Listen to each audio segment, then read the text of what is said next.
Assalamualaikum warahmatullahi wabarakatuh. Waalaikumsalam warahmatullahi wabarakatuh. Halo Sobat Asa, senang banget nih bisa ngobrol lagi sama Anda semua. Iya, halo Sobat Asa. Kita lanjut lagi ya ngulik soal gebrakan Pak Wardiasa di Pupuk Ujang. Kali ini kita bahas soal program diversifikasi usahanya nih. Wah, diversifikasi ya, kayaknya ini salah satu legasi penting beliau ya. Betul banget. Dan ini bukan sekedar rencana iseng loh Sobat Asa, tapi sebuah keharusan. Keharusan, waduh, kok kayak ultimatum gitu? Gimana ceritanya tuh? Jadi gini, ini tuh mandat langsung dari Menteri Perindustrian waktu itu, Pak Hartarto. Beliau bilang, pokoknya diversifikasi harga mati. Nggak bisa ditawar lagi. Harga mati ya? Serius juga ya tekanannya? Iya, visinya itu loh, gede banget. Mau bikin Kujang jadi kayak batang pohon industri kimia nasional gitu. Nanti dari batang ini tumbuh banyak ranting, ya, industri-industri turunan baru. Konsep pohon industri? Menarik banget itu. Nah terus gimana Pak Wardiasa ngejalanin mandat harga mati ini di lapangan? Apa aja gitu terobosannya? Kuncinya ada di dua hal utama sih. Yang pertama, inovasi pemanfaatan bahan baku. Ini yang keren Sobat Asa. Gimana tuh inovasinya? Jadi kan ada gas sampingan dari produksi amonia ya, kayak gas karbon monoksida atau CO, sama hidrogen atau H2. Nah, gas-gas ini tadinya, ya bisa dibilang agak kebuang gitu aja, Oh, jadi kayak limbah gitu ya? bisa dibilang gitu. Tapi sama timnya Pak Wardiasa, gas ini justru dilihat sebagai, potensi bahan baku baru yang, wah, berharga banget. Wah, dari limbah jadi berkah dong ini namanya. Cerdas. Terus diolah jadi apa tuh gas CO dan H2-nya? Tepat. Yang H2 diolah jadi hidrogen peroksida. Terus yang CO jadi asam formiat. Nggak cuma itu, amonia yang produksinya mungkin lagi berlebih, itu juga dimanfaatin lagi. Jadi asam nitrat sama amonium nitrat. Keren banget ya, jadi nggak ada yang sia-sia gitu ya. Itu kan bagus banget buat lingkungan juga. Betul, kayak circular ekonomi gitu loh ya. Tapi ini zaman dulu. Mengubah yang tadinya potensi jadi masalah, malah jadi produk yang nilainya tinggi. Luar biasa. Itu baru kunci pertama ya, soal inovasi bahan baku. Kunci keduanya apa dong? Kunci kedua itu ya penyiapan lahan.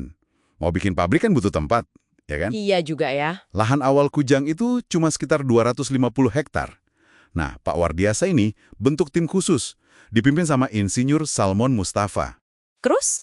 Tim ini tugasnya yaitu perluasan lahan. Lewat proses tukar guling lahan hutan jati punya perhutani, akhirnya luas lahan Kujang berhasil digandain. Jadi sekitar 500 hektar. Wah, 2 kali lipat. Gede banget dong. Strategis banget ya langkahnya. Iya, biar bisa nampung pabrik-pabrik baru itu tadi. Oke, oke. Jadi lahannya udah siap, inovasi bahan bakunya juga udah ada, terus bentuk nyata diversifikasinya gimana? Katanya ada 2 jalur ya? Bener banget. Ada yang namanya diversifikasi langsung. Maksudnya, pabrik-pabrik baru ini pakai bahan baku langsung dari pabrik intinya Kujang. Ya, dari amonia atau urea, itu. Contohnya, Contohnya ya tadi itu, pabrik asam formiat, pabrik amonium nitrat, sama pabrik hidrogen peroksida. oke. Terus jalur kedua? Jalur kedua itu diversifikasi tidak langsung. Nah, kalau yang ini, pabriknya nggak pakai bahan baku utama Kujang. Tapi mereka istilahnya numpang fasilitas Kujang. Kayak lahannya, airnya, SDM-nya, bahkan kadang dibantu pendanaan juga. Oh, jadi Kujang kayak jadi induk semang gitu ya, mensupport gitu. Iya, betul. Contohnya itu ada pabrik katalis, terus pabrik gasket, ada juga pabrik kemasan. Paham, paham. Jadi ekosistem industrinya jadi hidup banget ya di sana. Dan dengar-dengar Kujang nggak sendirian nih bangun ranting-ranting industrinya. Betul sekali, Pak Wardiasa itu aktif banget ngajak swasta. Mau dari dalam negeri atau asing, diajakin investasi bareng.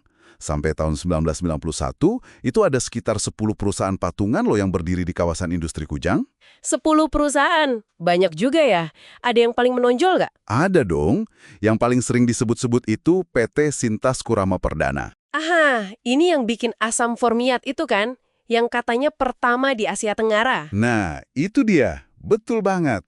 Pabrik asam formiat pertama se-Asia Tenggara. Kapasitasnya 11.000 ton per tahun. Lisensinya dari Kemira Finlandia. Wah, canggih juga ya. Buat apa sih asam formiat ini? Penting banget ini. Buat industri karet, terus kulit, sama tekstil.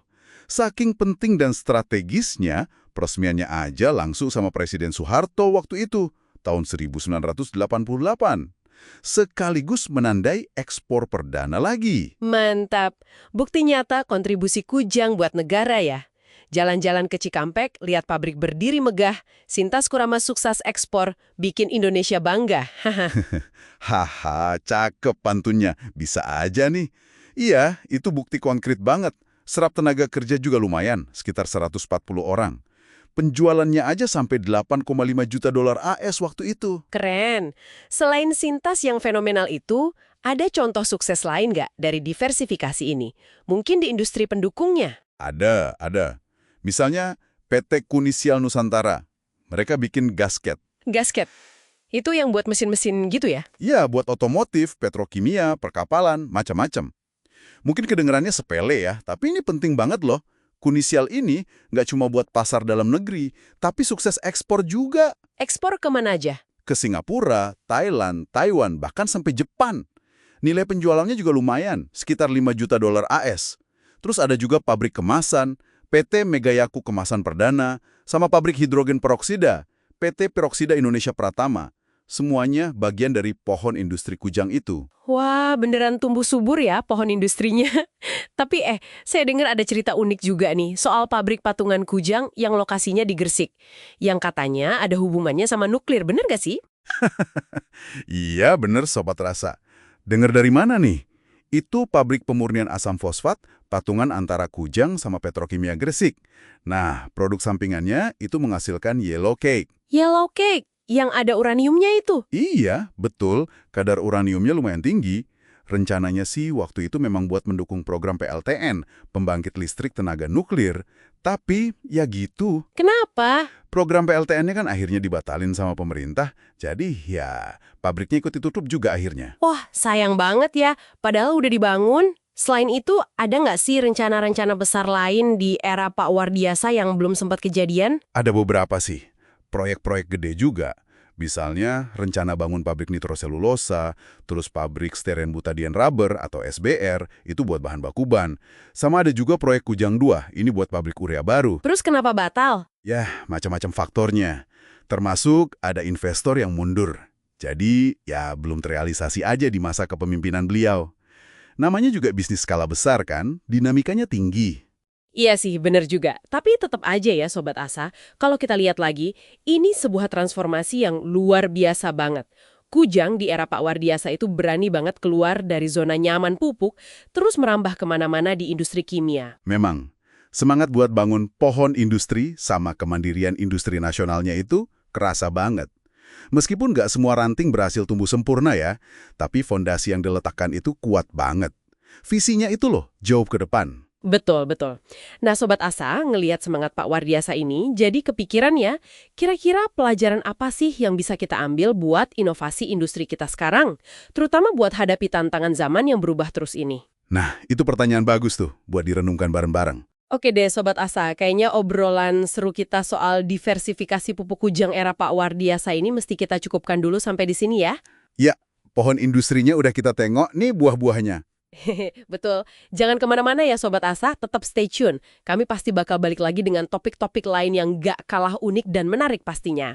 Sampai jumpa lagi Sobat Asa. Wassalamualaikum warahmatullahi wabarakatuh. Wassalamualaikum warahmatullahi wabarakatuh.